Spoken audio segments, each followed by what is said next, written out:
Bonjour et bienvenue aux infos TCBH de la semaine du 28 février 2024. Voici les sujets de la semaine. En studio avec le club optimiste de Trois-Pistoles et le préfet, M. Bertin-Denis. Par Zoom, on découvre l'Adocar. À l'Arena Bertrand-Lepage, les loisirs du mois de mars, le tournoi Pistolo et le résultat du match de notre club de hockey Fondation BA de Trois-Pistoles. Êtes-vous optimiste? Voyez ce que M. Grassin-Ouellet, président du club, m'a répondu.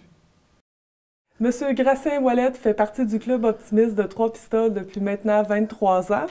Félicitations pour toutes vos années de bénévolat. Merci. Merci aussi de m'accueillir dans vos locaux. Ça nous fait plaisir. Donc, qu'est-ce que c'est le club optimiste? Bon, le club optimiste, à la base de tout ça, c'est un aide à la jeunesse. Donc, on est là pour les jeunes du milieu. On a des activités où on amasse des sous pour redonner à des jeunes du milieu, que ce soit en art, en culture ou en sport, pour venir en aide à ces gens-là, à ces jeunes-là. Dans quelle catégorie environ que ça s'adresse? Bon, catégorie, c'est assez large, mais sauf, bon, on pourrait dire presque adulte. Tu vois, on s'en va, question baseball mineur, hockey mineur, les gymnases à Trois-Pistoles, le club de la patinage artistique, les heures de jeu dans les cours d'école primaire, on est là-dedans aussi, on a aidé. Le gala méritage de l'école secondaire à Trois-Pistoles. Après ça, on a, la maison de la famille. On est venu aussi avec un beau don cette année, en 2023, à la maison de la famille. Il y a des pourparlers d'engagés aussi pour un autre don, pour un autre groupe de jeunes, que je ne pourrais pas parler parce que c'est pas finalisé, mais on est en pourparlers avec d'autres clubs sociaux à Trois-Pistoles. Ça fait qu'on participe aussi à la clinique de Saint-Émile-Québec depuis nombre d'années, la clinique de février, en collaboration avec en aide aussi avec la Caisse populaire des Jardins-des-Basques. C'est que donc, on est impliqué dans un paquet de choses. Le club optimiste, les premières mâchoires de vie qui sont arrivées pour le service des incendies à Trois-Pistoles, c'est le club optimiste qui les a payés, les premières mâchoires de vie qui sont entrées ici. Tu vas me dire, tu vois, que ça n'a pas rapport avec des jeunes, mais ça a rapport aussi à des parents qui ont des jeunes. On ne sait jamais ce qui peut se produire. Donc, ça avait une importance. On a participé aussi au gazebo qu'il y a dans le parc de l'Église. Ah. Donc, c'est toutes des choses. On a des demandes. C'est à nous autres, c'est au bureau de direction de faire un tri à travers tout ça, où on est plus proche de nos jeunes. Puis c'est surtout pour les jeunes à la base. Quelle est votre mission? C'est quoi vos valeurs, ceux qui font partie du club optimiste? Bon, c'est d'avoir. On est chanceux, on a un groupe de gens qui sont très collaborateurs. On est dévoués parce que, à un moment donné, on a vécu des années en dents de scie dans le club, puis maintenant, on est après reconnaître un essor avec des jeunes qui sont rejoints nous autres. C'est la fraternité qu'on a entre nous autres aussi. On est un groupe qui forme, on fait des activités, puis quand ça vient le temps de se réunir à un souper ou à une rencontre optimiste, on sent une fraternité, on sent une entraide. Les gens sont coopératifs, on est dans notre milieu, puis on veut être vivant dans notre milieu. Comment vous êtes dans votre club, autant d'hommes que de femmes? Bon. On ne veut pas la parité, là? C'est pas le débat, là. On est presque à parité, par exemple. Alors, ça, c'est de toute beauté. On est presque à parité. On compte 15 membres à l'heure actuelle, actifs. On a quelques membres qui sont moins actifs, mais sauf que ces membres-là ne sont pas nécessairement aux rencontres, mais quand on a besoin d'aide, de n'importe quelle façon, s'ils sont disponibles, ils vont nous donner un coup de pouce. On a aussi des bénévoles, des fois, des jeunes de nos familles qui savent qu'on est optimistes, ils vont nous donner un coup de main dans certaines activités. Quelles sont les activités organisées? Bon, les activités organisées, là, on a le petit bière présentement qu'on fait l'automne. Puis on a notre vin fromage. Notre 26e vin fromage cette année.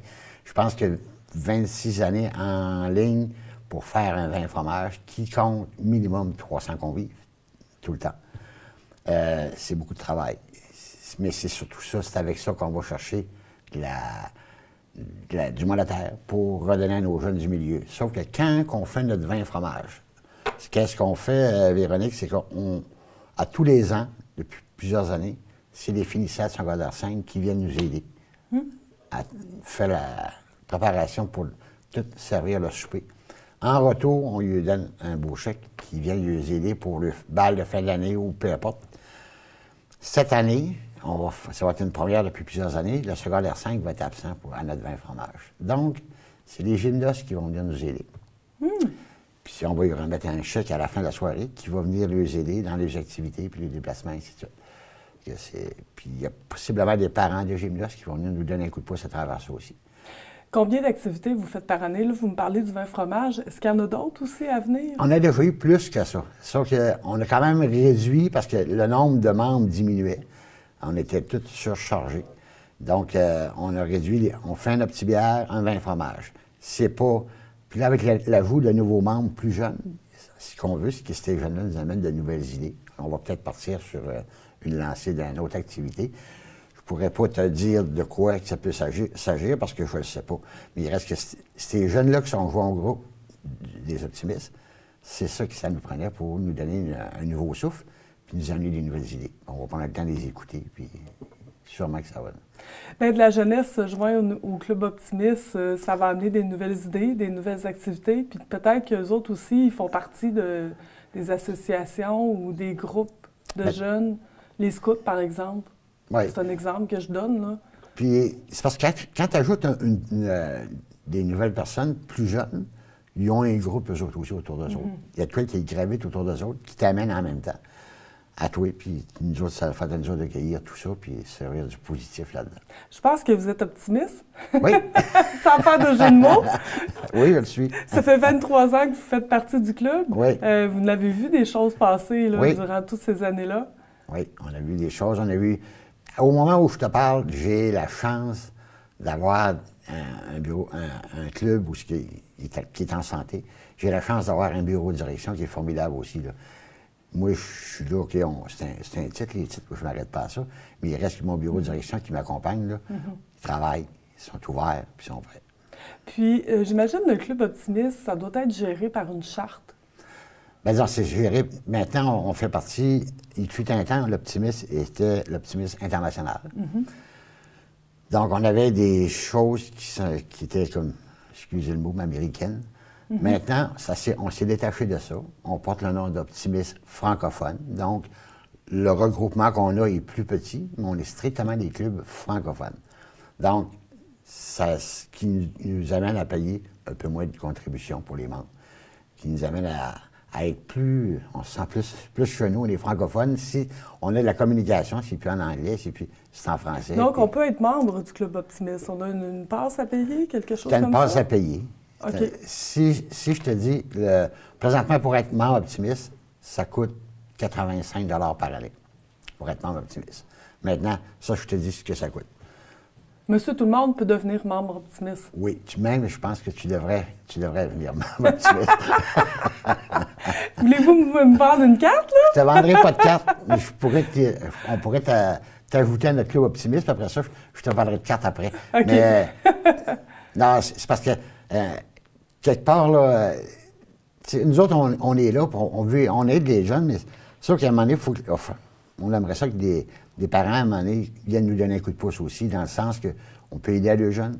Être optimiste, ça va te prendre à peu près 12 à 15 heures par année de bénévoles. C'est pas une tonne de travail, là. Puis tu vas venir aider un groupe de personnes qui ont à cœur les jeunes puis qui veulent les aider. Donc, ton retour, t'as un retour sur ton investissement, si tu veux. C'est les gens qui veulent vous rejoindre, de quelle façon? Est-ce que vous avez un bureau ici à Trois-Pistoles? Non, vous n'avez pas de bureau. Donc, c'est des rencontres dans les locales. Les gens qui veulent me rejoindre, écoute, ils peuvent le faire par mon adresse email. Ils peuvent le faire par mon numéro de téléphone aussi. Oui, on va mettre ça au bas de l'écran pour les gens qui peuvent vous rejoindre. Puis c'est les gens qui désirent aider au Club Optimiste. Puis ça va nous faire plaisir de discuter avec eux. Puis je pense que ces gens-là vont en sortir grandis d'une expérience qui est quand même fraternelle puis qui est plaisante, là. Oui, je pense que oui. On a un beau témoignage. Je pense que vous aviez comme des étoiles dans les yeux. Quand vous me parlez de votre club, ça vous tient à cœur, hein? Ben oui, on a mis du temps dedans. Puis, tu sais, les nouvelles personnes qui se sont ajoutées à nous autres, c'est que tous les membres du club ont travaillé là-dedans. Tu sais, ils ont fait des contacts, puis travaillé, puis oui, non, je suis pas sûr. Puis, à un moment donné, ils sont venus nous retrouver, puis on est très heureux de ça. Bien, merci beaucoup. C'est le fun de redonner à la communauté. Puis pensez à ça, lorsque vous faites une activité puis que vous avez besoin de sous, peut-être faire une demande au Club Optimiste, on ne se dit jamais. Faire une demande ou encore venir à notre vin et fromage qui vont pas donner de l'argent. Oui, le vin et fromage, oui, prochainement, au mois de mai, on va l'annoncer sur nos ondes. Maintenant, merci à Télébasque de m'avoir donné cette vitrine. Oui, merci beaucoup. Le transport dans le Bas-Saint-Laurent, est-ce possible? Monsieur le préfet Bertin Denis en est convaincu. Un des membres de la Régie du transport du Bas-Saint-Laurent est avec nous. Il s'agit de Monsieur Bertin Denis, le préfet de la MRC. Bonjour, ça va bien? Bonjour, ça va bien, vous? Oui. Parlez-nous un peu de la nouvelle Régie du transport du Bas-Saint-Laurent. Bien, en fait, je vais vous faire une petite récapitulation. Depuis une dizaine d'années qu'on travaille là-dessus, suite à une menace de Keolis, d'Orléans Express, d'arrêter le service dans la région du Bas-Saint-Laurent. C'était un moyen de pression qu'ils avaient mis en place pour pouvoir faire augmenter leur part de subvention sur ce service-là, parce qu'on constatait une diminution du service. Ils constataient une diminution du service. Nous, on a fait à ce moment-là une grande étude avec l'entreprise Gestrans qui nous a démontré qu'est-ce qu'on pourrait faire de mieux en faisant contribuer nos services locaux ou régionaux ou territoriaux à une grande dorsale qui ferait la navette là, de Matane à la Pocatière ou de Amkoui à la Pocatière. Bon, ce qui faisait que nous, notre objectif, c'était de permettre à une personne de, je sais pas moi, Saint-Jean-de-Dieu, Sainte-Françoise, Saint-Mathieu, d'aller à son rendez-vous médical à Rimouski, revenir dans la même journée et de revenir chez elle. Ce qu'on ne pouvait pas faire, ce qu'on ne peut plus faire avec Keolis, avec les horaires qu'ils nous proposent présentement. On a travaillé longtemps, on a proposé plusieurs modèles avant d'en venir à la proposition finale. Notre proposition finale, dans le fond, là, est basée sur le service qui existe à la Régime, c'est-à-dire la Régie intermunicipale de transport de la Gaspésie et de la Madeleine, là, qui existe depuis une dizaine d'années. Et on voulait modeler, on en a convenu qu'on pouvait modeler notre service sur ce système-là. Eux, ils ont un système extrêmement linéaire le long de la côte, tout le tour de la péninsule. Nous, on va plus profondément dans les terres. On a toute la région de Témiscouata-sur-le-Lac à desservir. Ça fait qu'on a créé une deuxième dorsale là, qui part de Rimouski, qui va jusqu'à Témiscouata-sur-le-Lac. Qui va venir rejoindre Rivière-du-Loup par après. Après avoir pondu ça, on a dit de quelle façon on s'assure que chaque municipalité de nos territoires va être desservie. Il existe sur chacun de nos territoires des services de transport collectif qui peuvent être utilisés par l'ensemble de nos citoyens, puis que sur appel, tu pouvais avoir un transport vers la ville-centre. On veut, dans notre projet, améliorer ce service-là, tout en continuant à donner le contrat à nos serveurs là, habituels. Dans les Basques, c'est l'évêque des Basques, pour s'assurer que la dorsale qu'on va mettre en place sur la 132 pour notre région soit bien fournie, que les gens aient une occasion là, privilégiée à chaque jour d'utiliser ce transport-là, de pouvoir se déplacer soit à Rivière-du-Loup, soit à Rimouski, revenir chez eux dans la même journée. Est-ce que vous allez acheter une flotte d'autobus? Non, non. En fait, à moins d'être obligé. En fait, la régie ne sera qu'un gestionnaire de ça. Là, on n'est pas encore rendu à la mise en place finale.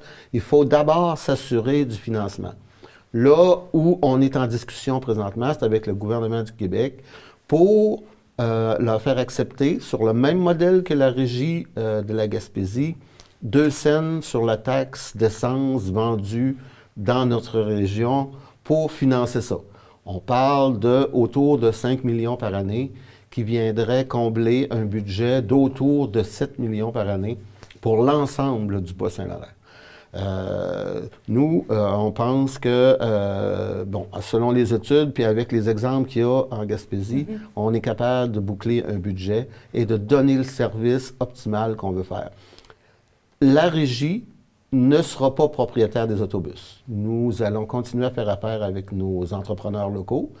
Et pour ce qui est de la dorsale, on va fort probablement aller en soumission, où un de nos partenaires locaux pourra appliquer sur l'ensemble ou sur une partie là, des trajets proposés et fournir le service d'autobus. La régie ne veut pas se substituer à l'entreprise privée ou aux entreprises collectives qui opèrent ça, mais on veut que le service soit bien mis en place. On suggère aussi, mais ça ira dans un deuxième temps, l'électrification. L'électrification de toute la flotte. Bon, vous allez me dire qu'il y a une incohérence avec le financement de la taxe, mais on s'entend que d'ici 10 ou 15 ans, on trouvera sûrement un moyen avec le gouvernement du Québec de trouver une autre façon de financer ça. Puis c'est vraiment comme une toile d'araignée, là. Le transport, de la façon que ça va être organisé, une personne va pouvoir partir de Rivière-du-Loup parce que le point de départ, c'est vraiment Rivière-du-Loup vers Rimouski, si on y va là, sur une bande linéaire de la 132. Là.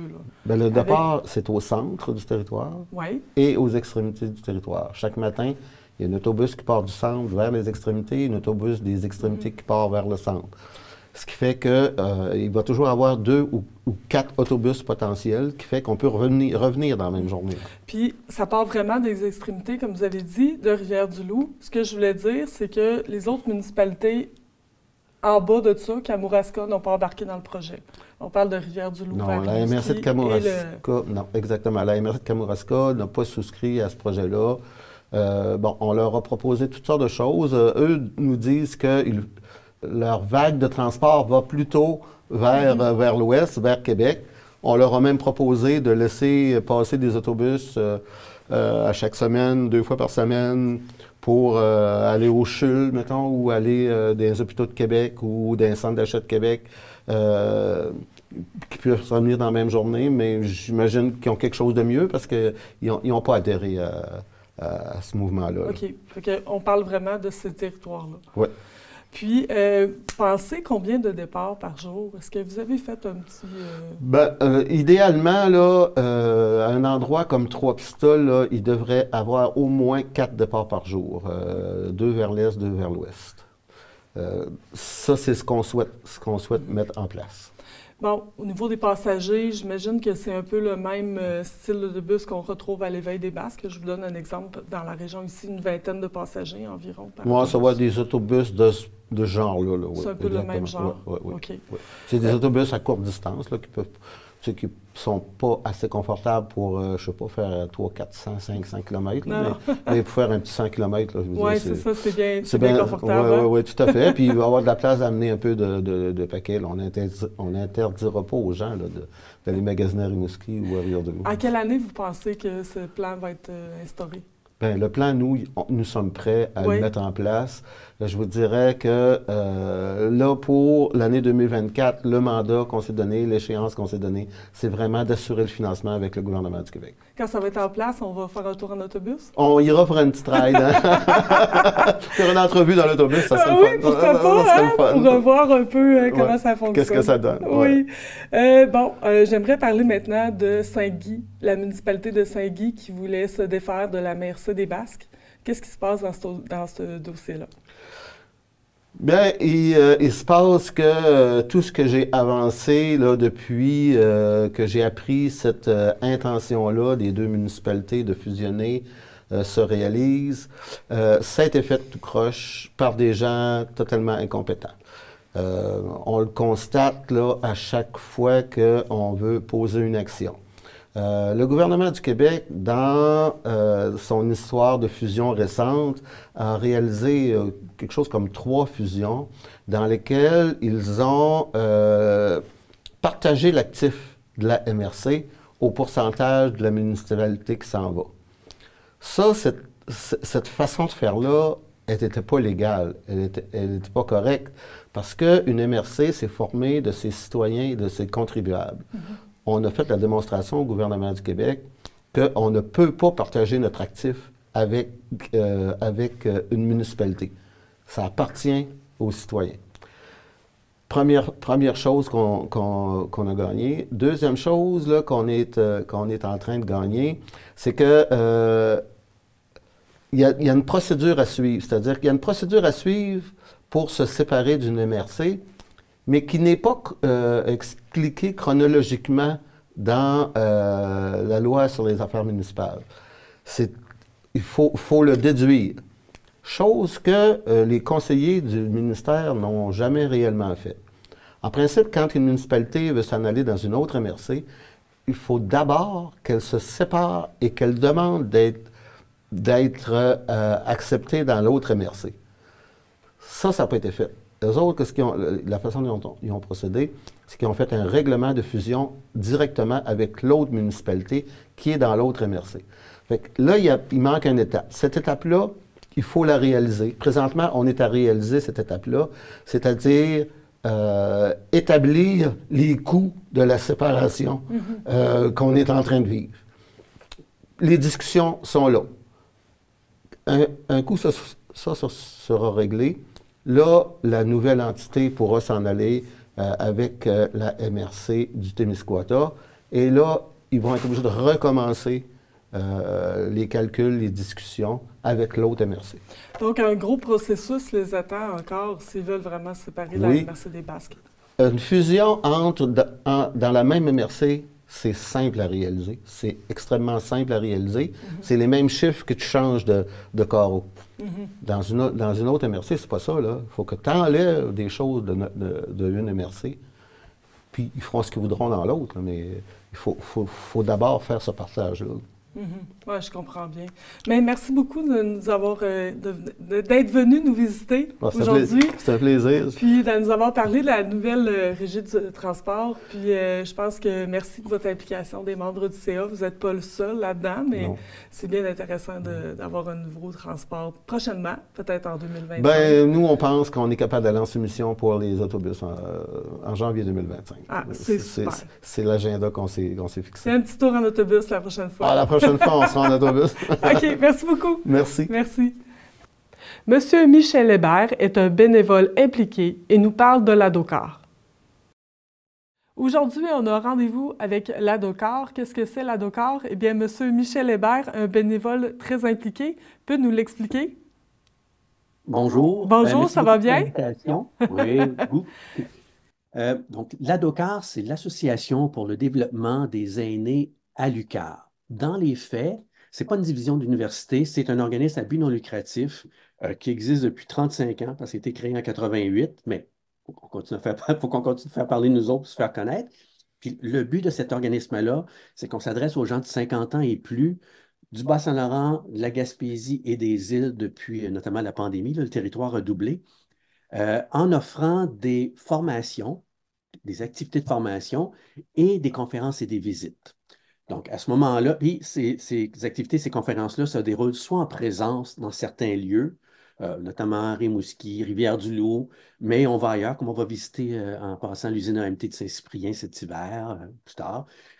Et ça peut se dérouler aussi à distance, ce qui fait en sorte qu'il y a beau avoir une activité qui se tient à un endroit, mais on peut y participer, puis on fait un mélange des deux. Donc, en présence, à distance, sur Zoom, puis mélange des deux. Et l'autre affaire qui est importante de savoir, c'est on a le nom UQAR ça fait partie de notre nom à nous parce que c'est notre principal partenaire depuis le début, beaucoup au niveau des services, des locaux, puis le soutien, mais on n'est pas du tout obligé d'avoir fréquenté l'université de l'UQAR, d'avoir été un ancien employé de l'UQAR, même pas d'avoir un diplôme universitaire ou un DEC ou un DES pour participer à nos activités. L'idée, c'est, ça me tente d'apprendre des nouvelles choses ou continuer à apprendre, j'ai de l'intérêt, je m'inscris. Donc, vous êtes un organisme à but non lucratif qui vous proposez des activités aux 50 ans et plus. Cette année, vous fêtez votre 35e anniversaire puisque vous existez depuis 1988. Effectivement. Puis c'est parti d'une volonté de gens qui étaient impliqués dans le milieu en se disant, ben c'est pas parce que tu as 50 ans ou 65 ou 60, on a des gens là, qui sont actifs avec nous, qui ont 75 ans, que tu mets ta volonté d'apprendre de nouvelles choses à off. On peut continuer, puis on peut le faire dans le plaisir. Exemple, à titre personnel, moi, j'ai découvert l'organisme il y a 3 ans environ parce que je voulais m'inscrire à un cours d'espagnol avec des gens de mon âge.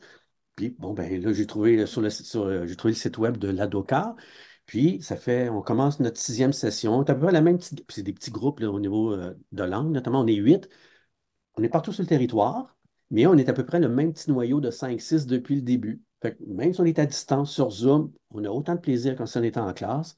Puis on commence à connaître beaucoup nos travers, l'un et l'autre. Puis notre formatrice, ben, comme c'est un cours d'espagnol, ben, Rosanna, elle habite Rimouski, mais elle est native d'Argentine, donc elle sait quoi elle parle. Euh, mais c'est ça. Mes collègues sont à Chandler, à Gaspé, à Longueuil, parce qu'il y a quelqu'un qui a un pied à terre au Bas-Saint-Laurent, puis à Rimouski, puis ailleurs. Donc, ça Tout ce que permet vous de sociabiliser, puis Ouais. de connaître de nouvelles personnes. Puis c'est pas parce qu'on est à la retraite qu'on peut pas faire d'activité. Donc, c'est 20 $ pour la carte de membre pour quelqu'un qui veut faire partie de l'ADOCAR. Donc, si on compte bien comme il faut, là, ça fait pas cher l'activité, là. Ben, c'est ça. Il y a les deux volets. Les formations, en passant, c'est ouvert à tout le monde. Formation, là, on parle de cours. Cours de langue, cours d'informatique, l'histoire du Québec. On a une activité qui s'appelle Faire de meilleurs choix pour son cerveau. Donc, avec la directrice d'Alzheimer de Gaspésie-les-Îles. Donc, on va parler de cognitif là-dedans. On a une introduction à la musique classique aussi. Pas jouer un instrument. Comment tu l'écoutes, la musique classique? Puis c'est quoi toute l'évolution de Beethoven, puis Bach, puis tous les grands compositeurs, les grands musiciens, etc. Donc, ça, c'est des formations. Donc, on n'est pas obligé d'être membre en passant. On paye le coût, puis c'est quand même abordable. Mais si en passant, dans vos téléspectateurs, il y en a qui sont membres d'un club de la FADOC, du Carrefour 50, des retraités de l'enseignement, parce qu'on a des ententes avec 8 organismes qui travaillent déjà, soit des organismes retraités ou d'aide aux personnes aînées, il y a une réduction, une petite réduction sur les coûts d'inscription. Par contre, quand on parle des membres, comme vous venez de le dire, effectivement, pour 20 $ pour une année, ça vous donne accès à toutes les conférences et les visites qui sont aussi offertes dans notre programmation à chaque session, puis ça change à chaque session. Si on parle de catégorie, on peut dire que il y a une catégorie formation et culture et société.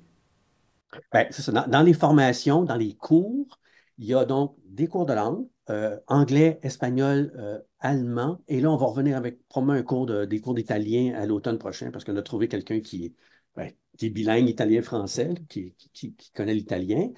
On a des cours d'informatique. Exemple, on a des ateliers, mais là, c'est complet cette session, mais comment utiliser son iPad ou son iPhone avant de l'envoyer par la fenêtre. En tout cas, c'est ce que moi j'aurais fait, là, mais donc ça. Et on a aussi une entente avec un groupe partenaire, un autre but non lucratif qui est dans la Montérégie, mais qui, eux, offrent, c'est leur mission, ils offrent des ateliers d'informatique. Fait qu'on a une série de petits ateliers d'informatique sur des sujets différents comme le courriel et la sécurité des courriels, sécurité informatique au complet, ma santé, ma tablette. Donc, c'est quoi les applications qui peuvent être téléchargées sur une tablette, mais qui ont rapport à notre santé? Si on veut suivre notre rythme cardiaque et autres, un accès à notre dossier sur le site du gouvernement, les photos, l'archivage des photos. Donc, ça, et l'autre volet, comme vous avez dit, culture et société, bien là, c'est un peu plus large. On s'en va, autant présentement, on vient de commencer, ça dure 4 semaines, 4 fois 2 heures, tout simplement, sur l'histoire, le lien entre la religion catholique puis les Québécois. C'est hyper intéressant. Cinéma comique, on est rendu au volet américain 2. On a quelqu'un qui connaît le cinéma de A à Z. L'histoire du Québec, être grand-parent aujourd'hui, c'est pas exactement la même, excusez l'anglicisme, la même game que jadis. Fait que ça, c'est nos formations. Puis on dit formation, mais il n'y a pas d'examen. Il n'y a pas il y a pas de notes, il n'y a pas de certificat. On s'inscrit parce que c'est ça, on veut en savoir plus sur un sujet donné, puis on veut le faire dans le plaisir, l'agrément puis la liberté. Au niveau culture et société, est-ce que vous pouvez Oui. me nommer une activité dans ce volet-là? Ben, il y a ça, c'est ça. Dans celle que je viens de nommer, là, c'en était dans ce volet-là. Donc, culture société au sens large, ça va être souvent des activités comme, exemple, à l'automne dernier, on avait Maxime Arsenault, l'ancien député des Îles-de-la-Madeleine. Ben, lui, pendant 3 semaines fois 2 heures, et il nous a parlé des Acadiens, nos ancêtres acadiens, parce qu'on en a plusieurs là, chez les Québécois qui ont des racines acadiennes. Euh, un autre monsieur Ruellan, il a commencé à l'automne puis il continue, c'est l'histoire du Québec, mais par les premiers ministres. Ce n'est pas une analyse politique, là, c'est juste voici ce que tel individu a réalisé pendant son mandat, ses priorités. Fait que ça a commencé à l'automne, donc il a commencé avec le premier show rouge, je me rappelle bien, jusqu'à Maurice Duplessis. Puis là, on vient de commencer. Puis encore là, ça, c'est 4 fois 2 heures, là, pendant 4 semaines, 2 heures par semaine sur Zoom. Et là, on s'en va ben, de Sauvé, pas le Sauvé, jusqu'à François Legault. Euh, Faire le meilleur choix de son cerveau, grands-parents d'aujourd'hui, écrire son histoire. On a une animatrice, une formatrice, Madeleine Fortier, qui est là depuis plusieurs années, va montrer aux participants, pardon, comment, rendu à notre âge, on a des affaires à raconter. Donc, mais comment on fait ça? Oui, tu as beau te lancer, vouloir écrire ton histoire ou quelque chose de fictif, mais tu as quand même des méthodes à suivre, puis de la pratique. Donc, ça, c'est un atelier qu'on offre presque à chaque session. Et on va avoir un nouveau, ça c'est nouveau, c'est un collaborateur qui est à Carleton-sur-Mer, Pierre-Luc, euh, une formation sur la sociologie visuelle. Autrement dit, l'image est tellement importante, ben, elle a toujours été, mais elle l'est encore plus maintenant. Donc, se poser des questions sur qu'est-ce qu'on voit maintenant, comment on l'interprète, autant à partir des affiches à l'époque que maintenant tout ce qui peut se passer dans les médias sociaux. Fait que ça, c'est nos formations au sens large culture et société. Est-ce que vous êtes la seule à Docor à Rimouski? Là, il y a celle-là à Rimouski. Est-ce qu'il y en a d'autres aussi dans d'autres régions du Québec? Au Québec, oui. En général, ailleurs au Québec, on va appeler ça des universités du troisième âge ou des UTA. Il y en a qui vont reconnaître ça peut-être dans vos téléspectateurs. Chez nous, puis bon, ben, il y en a à l'Université Laval à Québec, mais qui couvre beaucoup Québec, puis la grande région de Québec. Il y en a à Montréal, l'Université de Montréal, eux autres appellent ça les belles heures, mais c'est le même principe de conférence ou de formation. L'Université de Sherbrooke a aussi une UTA, Université du troisième âge, est très active. Beaucoup d'endroits au Québec. Les autres ont plein d'antennes avec des gens des bénévoles qui sont impliqués. Tandis que nous autres, ben, c'est ça. Ça a commencé à Rimouski au début, il y a 35 ans. À un moment donné, donc Rivière-du-Loup, il y a eu une volonté, ben, Rivière-du-Loup KRTB. Puis là, on a rajouté notre territoire, on est rendu avec la Gaspésie, les îles. Puis éventuellement, tranquillement, ben, on a la volonté d'aller aussi sur une partie de la côte nord, mais ça va aussi dépendre si on trouve des bénévoles pour s'impliquer avec nous autres. C'est ce printemps que vous allez fêter votre 35e anniversaire. Est-ce que vous réservez une programmation spéciale ou des activités? Oui, mais présentement, on n'a pas finalisé notre programmation, mais ça va être dans la semaine du 6 mai, 6 au 10 mai prochain. Et à date, ce qui est confirmé et garanti, on va avoir une activité de conférence de Claude Lacharité, qui est un prof de l'UQAR, qui est en histoire, littérature, mais qui va parler de Toussaint Cartier, l'ermite qui habitait sur l'île Saint-Barnabé en face de Rimouski, mais au début de la colonie. On va aussi avoir la visite ce qu'on appelle les murmures de la ville. C'est à Montjoly. Pour ceux qui sont déjà allés ou qui sont passés vers Montjoly, il y a une trentaine de fresques sur les murs. Donc, il va y avoir une visite guidée. Là, on attend les confirmations aussi pour encore un ou deux conférenciers, en plus d'une activité plus sociale là, pour les membres. Mais sinon, on a des conférences puis des visites qui ont commencé la semaine passée, puis ça va s'étaler jusqu'à la semaine dont on vient de parler au mois de mai. Exemple, justement, une visite d'AMT Moulage à Saint-Cyprien. Attendez si je regarde la date. Le 3 mai, mais avant ça, c'est sûr que c'est loin pour les Basques, puis Rimouski, puis KRTB, mais une visite du chantier naval Forillon à Gaspé. Il y a une visite aux saveurs, on l'appelait saveurs acéricoles et agroalimentaires à Poinégamouk, parce qu'il y a des institutions qui sont établies depuis longtemps, dont un verger aussi communautaire. Donc, il va y avoir une visite là. Fait que ça, c'est des visites. Puis dans les autres activités, les conférences, euh, on en a qui parlent de sexe, mensonge et vieillissement, si ça peut aguicher votre monde. Euh, on en a bientôt on va en avoir au niveau de la culture, sur la littérature, le Salon du livre de Mouski, le jazz et le théâtre du Bic, donc par des gens qui sont impliqués depuis longtemps, fort longtemps. On a des conférences sur la prochaine danse. On a des découvertes de pays, un peu comme les grands explorateurs. Fait que la première, cette session, c'est l'île de la Réunion. Puis on sait qu'il y a beaucoup de Réunionnais qui sont venus s'établir au Bas-Saint-Laurent et en Gaspésie via les études. Donc, l'île de la Réunion, c'est le 28 février. La Pologne, ça va être là au mois d'avril. C'est immense, c'est très, très, très diversifié. Là, vous êtes partenaire avec l'UQAR, mais il y a sûrement d'autres entreprises qui vous permettent de développer ces belles activités-là. Effectivement, ben merci beaucoup de m'ouvrir la porte. Euh, à l'occasion, on va faire comme n'importe quel organisme à but non lucratif, faire des demandes dans les cadres de programmes gouvernementaux, mais ça fait 1 an et quelques, là, on a un peu fait plus d'efforts pour aller du côté du privé. Donc, on a un partenariat avec la Caisse des Jardins de Rimouski et les Caisses de la Gaspésie et les Îles-de-la-Madeleine pour une année.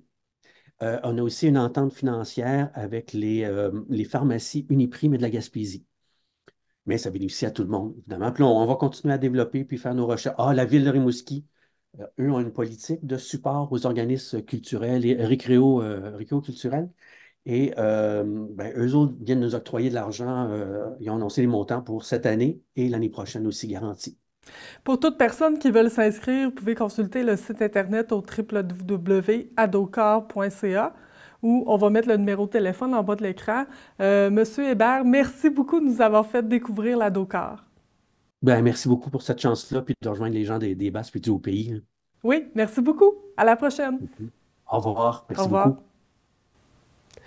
Geneviève Renard, la directrice des loisirs, nous résume les activités du mois de mars. Nous sommes à l'Aréna Bertrand-Lepage de Trois-Pistoles aujourd'hui avec Geneviève Renard, la directrice des services des loisirs. Bonjour Geneviève, ça va bien? Ben oui, ça va bien toi aussi. C'est notre rendez-vous du mois de mars. Oui, on est rendu là. On est rendu là?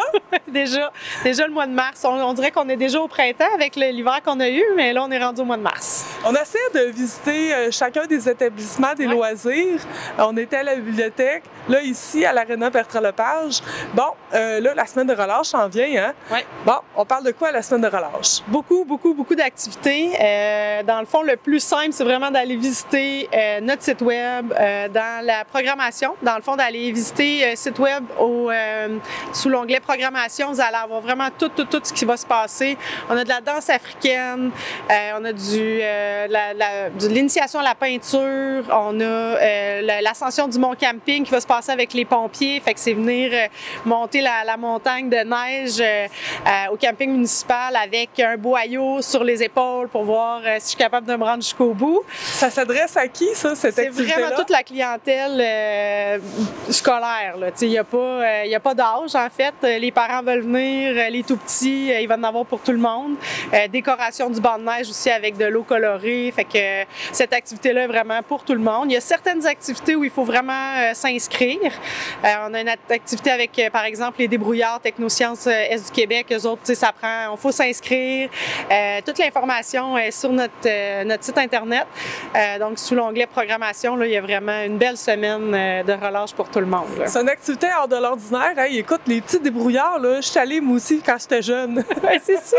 Fait que là, ils viennent faire un atelier chimie physique. Fait que je pense que ça va brasser dans la salle Georges Lindsay. C'est le lundi après-midi pour l'atelier débrouillards.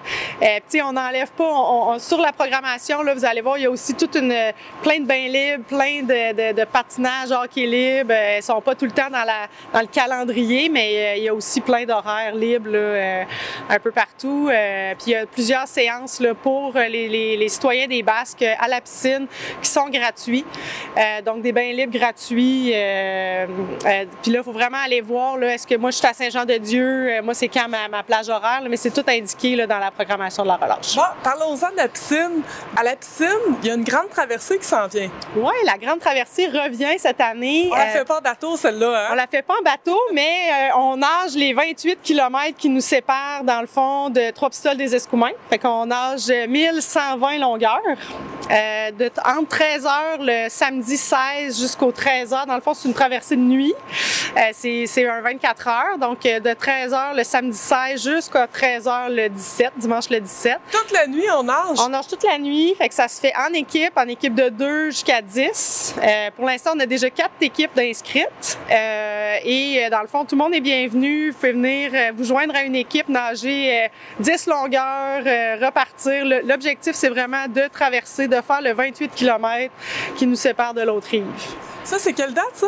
C'est vraiment le 16 mars et le 16 et le 17 mars. C'est contribution volontaire. On n'a pas mis de frais là, pour s'inscrire. Fait que si vous êtes seul mais que vous voulez participer, vous appelez à la piscine, vous donnez votre nom. Si vous voulez vous monter une équipe, c'est encore le temps. On appelle aussi à la piscine puis on y va. C'est comme je vous disais, il y a 4 équipes, mais on a un beau 6 corridors. Fait qu'il y a de la place vraiment pour tout le monde pour venir faire 1120 longueurs. Ça fait des longueurs, ça, hein? Là, On m'a mis dans une équipe, fait que vous viendrez me voir faire quelques longueurs. OK, on va venir prendre des images. C'est ça. Bon, est-ce qu'il va y avoir un service d'alimentation sur place? Bien, il y a un petit peu de collation sur place. C'est important d'apporter vos trucs, là, mais il va y avoir des collations pour tout le monde. Là. Ensuite, à la bibliothèque, est-ce qu'il va y avoir des activités? Oui, on a le 15 et le 22 mars, on a la visite de Jean-Pierre Sylvestre qui vient nous parler. Le 15, il vient nous parler des requins avec des images et tout ça. Et le 22 mars, il vient nous parler des cétacés en général. Fait qu'on va avoir ces deux beaux ateliers conférences-là sur les animaux marins.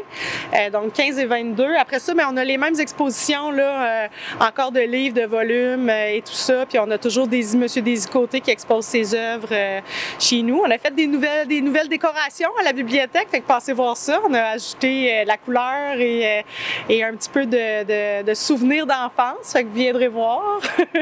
Je laisse le suspense, mais voilà. Fait que oui, le 15 et le 22 à la bibliothèque, il va y avoir des ateliers. Ici à l'Arena, il y a toujours des heures, des plages ouvertes pour les gens qui viennent faire du patinage libre ou du hockey libre. Oui, exactement. Donc là, on a été pris avec le... Bien, pris, on a été très occupés à l'Arena avec le Pistolo. Encore en fin de semaine, il y a la dernière fin de semaine de Pistolo, donc c'est sûr qu'il y a moins de plages horaires pour le patinage et le hockey libre. Par contre, là, la programmation est en ligne aussi sur notre site web, sous l'onglet Arena. Vous allez voir là, tout ce qui se passe de ce côté-là. Mais oui, il y a un bel horaire là, au niveau de l'Arena. On a perdu notre glace extérieure. Drôle d'hiver, hein, mais la glace extérieure fond à vue d'œil. Donc, malheureusement, c'est terminé pour la glace extérieure. Un peu difficile à entretenir, hein, les froids, les chaleurs. Il a fait très chaud cette année, puis le soleil est tellement fort en ce moment que même s'il fait froid, on a eu une période un peu plus froide, on n'est pas arrivé à refaire la glace extérieure, mais il y a une belle programmation à l'intérieur, un bel horaire à l'intérieur. Ça fait un bon survol des activités de la semaine de relâche puis du mois de mars. Oui, il m'en reste une. Oui, laquelle? Le 15 mars, c'est le dernier feu. Dernier feu au camping de 18h à 21h. Puis on fait ça avec Fios, donc Jean-Philippe Denis Rioux qui vient chanter du rap avec nous puis mettre de la musique reggae. Là, fait que ça va être une belle soirée très colorée où on y va avec Beach Party. Fait que mettez vos éléments de plage et venez nous rejoindre au camping le 15 mars. Peut-être le costume de bain par-dessus. Par-dessus, hein? le petit collier de fleurs, le chapeau de paille par-dessus la tuque, tout est possible. Merci beaucoup, Geneviève Renard. Toujours intéressant de te rencontrer. Oui, merci beaucoup. Merci. Le tournoi Pistolo est commencé. L'équipe de hockey mineur, le 33 des Basques, fait très bonne figure en remportant le tournoi Pistolo dans la catégorie M15B. Du côté du M11A, ils se sont très bien battus, mais inclinés en finale contre Trois-Rivières. Maintenant, voici les images de la cérémonie d'ouverture. Amis et spectateurs, à cette 37e édition du tournoi provincial Pistolo. Les catégories représentées sont M9, M11, M13, M15 et M18 dans les divisions A et B. Pour cette partie d'ouverture, dans la catégorie M11A, nous demandons à l'équipe bleu et or de Rivière-du-Loup de bien vouloir s'aligner sur la ligne bleue, dans l'ordre. Numéro 30, Xavier Levasseur. Numéro 31, Liane Caron. Numéro 2, Eliane Talbot. Numéro 4, Victoria Sire. Numéro 8, Madame Sire. Numéro 12, Nathan Darèche. Numéro 16, Thomas Ouellette. Numéro 18, Olivier Rousseau. Numéro 28, Loïc Beaulieu. Numéro 40, Éric Caron. Numéro 42, Xavier Tessier. Numéro 44, Joseph Kirouac. Numéro 51, Damien Thibault. Numéro 52, Théo Lévesque. Numéro 82, Justin Bouchard. Et les entraîneurs, Jérôme Caron et Jimmy Sire.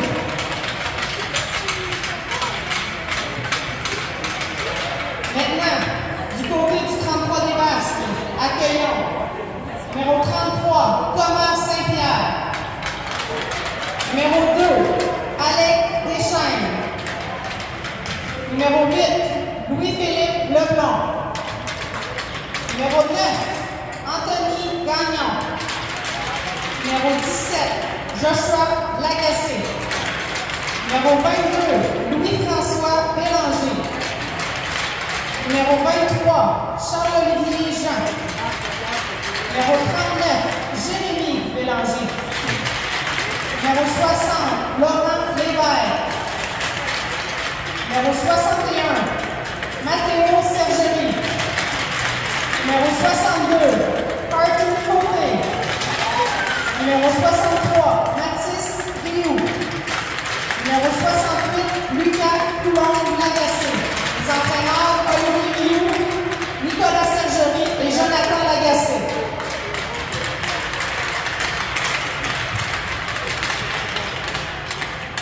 Le comité organisateur est heureux de vous présenter cet événement sportif d'envergure provinciale qui est la fierté et l'orgueil du monde sportif local. Nous sommes conscients que l'organisation d'une activité aussi importante contribue au développement du hockey mineur local et régional, contribue à l'essor économique du milieu et donne une très bonne visibilité à toute la population des Basques. Comme vous le savez, ce tournoi en est à sa 37e édition d'existence. Et nous pouvons passer sous silence tout le travail de collaboration déployé par les gens du milieu. On invite les dignitaires à se présenter sur le tapis rouge au centre de la patinoire. La ville de Trois-Pistoles, par ses installations sportives, ses services et son professionnel, est toujours aussi généreuse de collaborer à l'organisation de cet événement majeur à Trois-Pistoles. Donc on demande à Philippe Gilbert, maire de la ville de Trois-Pistoles,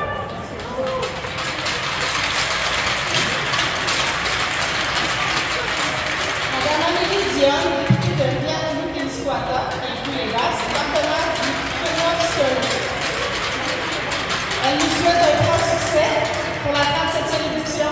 J'inviterai le représentant de Mme Dionne, M. Yves Lebel, attaché politique, à venir à le centre de la patinoire.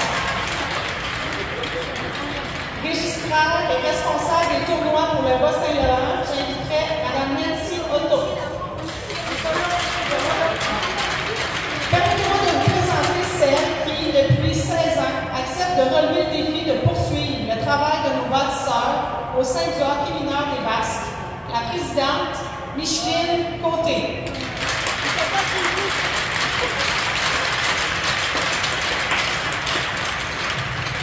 De plus, l'apport indispensable des commanditaires est primordial à la tenue et à la réalisation d'un tel événement. À ce propos, j'aimerais vous présenter de précieux collaborateurs. Un rouage important pour l'économie du milieu et commanditaire des joueurs et joueuses du match depuis plusieurs années, la Fromagerie des Basques. Donc, accueillons son représentant, Robin Lévesque.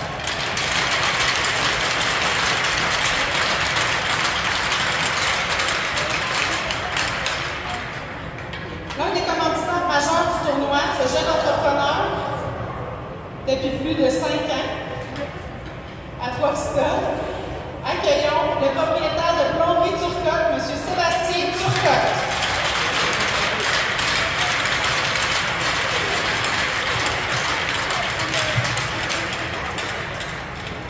Depuis plusieurs années, les restaurants Tim Hortons ont à cœur les jeunes hockeyeurs dû à leurs initiatives des chandails Timbit. M. Simon-Pierre Bouchard est fier de souligner son intérêt envers les jeunes des Basques. Il offrira des collations bénévoles lors du tournoi. Accueillons pour le représenter la gérante du Tim Hortons Trois-Pistoles, Sheila Leblanc.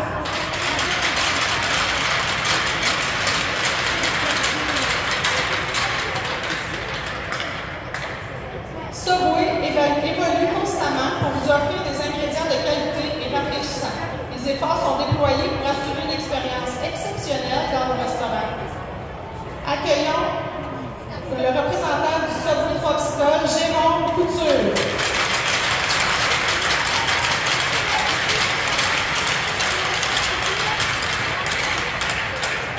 Afin de contribuer au développement du sport amateur, la Fédération des producteurs de lait du Québec est fière de distribuer gratuitement aux athlètes des des contenants de lait au chocolat pour la durée du tournoi. Accueillons le représentant de la Fédération, M. Gabriel Belzile.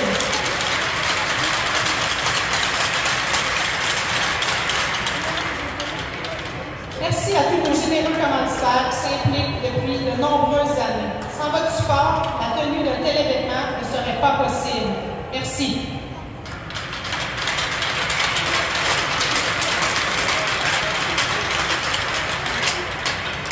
J'aimerais maintenant vous présenter la coordonnatrice de cette 37e édition du tournoi provincial Pistolet. Celle qui orchestre le travail des bénévoles tout au long de ces 2 fins de semaine de compétition. Accueillons Mme Cécile Martineau.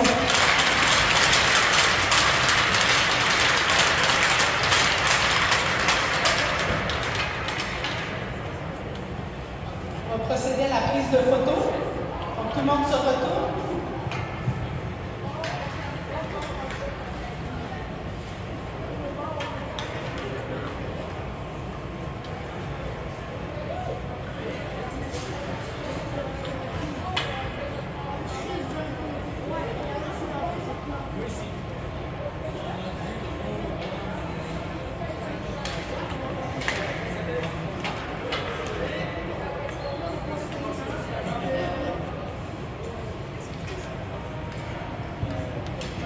Donc, les 2 capitaines s'avancent au centre de la glace pour la mise au jeu protocolaire.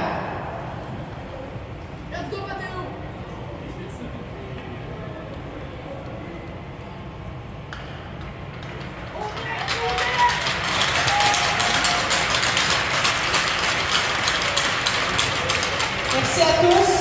Merci aux officiels. Bonne chance à toutes les équipes et bon tournoi.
Le but du 33 des basses a été compté par le numéro 61, Matteo Sergeri, assisté du numéro 63, Mathis Riri, attendu 5 minutes 52 secondes de la première.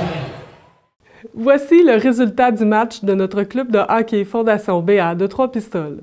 Devant une foule imposante de 849 spectateurs, notre club passe en demi-finale puisqu'ils ont gagné 7-3 contre Montjoly. Les matchs à domicile en demi-finale seront le 9 et 10 mars prochains. Voici un aperçu des activités de la semaine de relâche.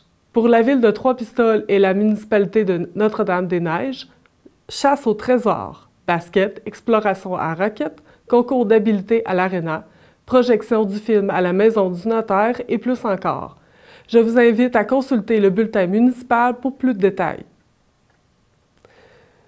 Vendredi le 1er mars à Sainte-Rita, patin disco à 19 h. Samedi le 2 mars à Sainte-Françoise, fête de la fermeture de la patinoire à 19 h. Dimanche le 3 mars à la piscine de Trois-Pistoles, chasse au trésor de 10 h à midi. Lundi le 4 mars à Saint-Clément, peinture sur neige à 13 h, au parc des Bouleaux. Mardi le 5 mars, ciné-pyjama à Saint-Jean-de-Dieu à 19 h. Mercredi le 6 mars à Trois-Pistoles, futsal de 9 h à 11 h et atelier de cuisine dès 10 h 30. Jeudi le 7 mars à Trois-Pistoles, concours d'habileté de 9 h à 11 h à l'aréna Bertrand-Lepage. Vendredi le 8 mars à Sainte-Rita, 5 à 7 musical avec le groupe Flo, souper, pizza et boissons. Samedi le 9 mars à Trois-Pistoles, cabane à sucre, soupe et musique traditionnelle des midis au parc de l'église. Un atelier de bande dessinée du 7 au 25 avril sera organisé à la Maison du notaire. Informez-vous au 418-851-1656. Marchons en famille le 6 mars dès 13h30. Pour information, contactez Vicky au 851-2662 à la Maison de la famille. Le parc du Mont-Saint-Mathieu sera ouvert en continu dès le 29 février jusqu'au 10 mars. Pour plus de détails pour les autres activités de la relâche, je vous invite à visionner le tableau de la semaine de relâche de la MRC des Basques et de la ville de Trois-Pistoles. Avant de vous dire à la semaine prochaine, j'aimerais souligner le support des gens derrière les infos TCBH. J'aimerais souligner l'excellent travail de Ghislain Vachon comme coordonnateur et au montage, Luc Caron au montage et la caméra, et à vous qui acceptez de me rencontrer pour une entrevue. Toute l'équipe de la TCBH vous dit à la semaine prochaine!